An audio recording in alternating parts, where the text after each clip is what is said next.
국민 10명 중 6명이 아파트에 살고 있을 정도로 우리나라는 아파트 거주율이 상당히 높습니다. 그래서인지 아파트 관리비 운영을 둘러싼 잡음도 끊이지 않아 지난해 정부가 현장 조사에 나서기도 했는데요. 주민들끼리 서로 고소 고발을 일삼는 갈등은 여전합니다. 먼저 김나라 기자가 보도합니다.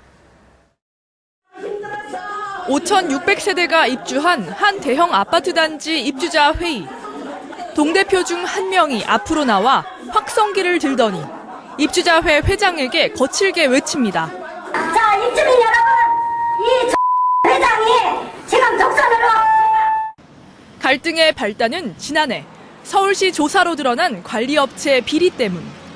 서울시 조사에 따르면 아파트 관리업체가 각종 유지보수 공사업체나 경비업체를 불투명한 방식으로 선정해 관리비가 여기저기 샜다고 돼 있습니다. 비리가 많은 아파트로 비춰지고 주민들은 굉장히 불만이 많았었죠. 집은 집값대로 떨어지고. 그런데 문제가 된 관리업체가 100여만 원의 과태료만 내고 다시 관리를 맡게 된 겁니다.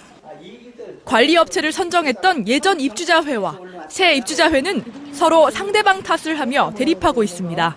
제가 싸우면서 가는 조직들은 관리규약에 근거 없이 받았던 사람들이에요, 돈을. 그 사람들이 지금 다 제 고소하고 소송하고. 이 사람은 정말 뭐라고 말로 표현할 수 없는 그런 독선적인 일을 하고 있어요. 한 주민은 아파트 엘리베이터마다 돌며 새 입주자회 회장이 전 회장의 문제점을 적은 공고문 수십 장을 떼내다가 고소당하기도 했습니다. 이런 식으로 예전 입주자회 측과 새 입주자회 측이 서로 경찰에 접수한 고소 고발장만 10건이 넘습니다. 최근 2년간 서울시가 관리비 실태 조사를 한 아파트는 34곳. 그런데 비리가 없는 단지는 단 한 곳도 없었습니다. 문제는 지자체에 비리 입주자회나 관리 업체를 퇴출시키는 등의 권한이 없다는 겁니다. 영업정지 같은 경우는 아예 참가할 수는 없겠죠. 기간이 지나면 또 참여할 수는 있기 때문에 그 의지를 가진 동대표들이 이제 그런 걸 해야죠. 아파트는 주민들끼리 대표를 뽑고 관리 업체를 선정하는 일종의 주민 자치 공간입니다. 그런데도 왜 이런 비리가 반복되고 있는 걸까요? 이어서 이준범 기자가 보도합니다. 아파트 계단에서 추격전이 벌어지고 건물 밖으로 소화기를 뿌리며 몸싸움을 합니다. 관리비가 턱없이 비싸다며 주민들이 관리업체와 계약을 해지하자 해당 업체가 반발하며 용역을 동원한 겁니다. 서울의 또 다른 아파트 단지. 관리비를 유흥비 등으로 낭비한 입주자 대표를 해임하라며 주민들이 시위를 벌이고 있습니다. 22가지의 비리 및 부조리가 적발이 됐음에도 관할구청에서는 후속 조치를 해주지 않고.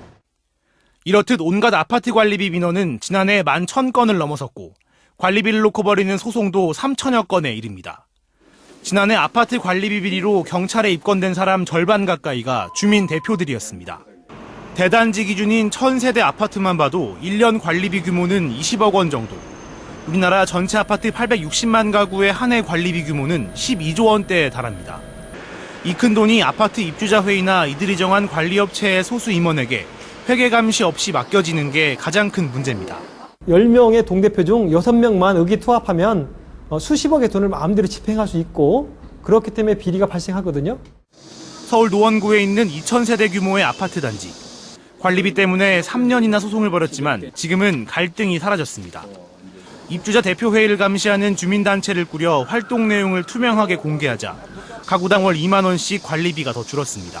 발전위원회라는 걸 만들어서 대표회의가 잘할 수 있게 지원도 해주고 또 감시도 해는.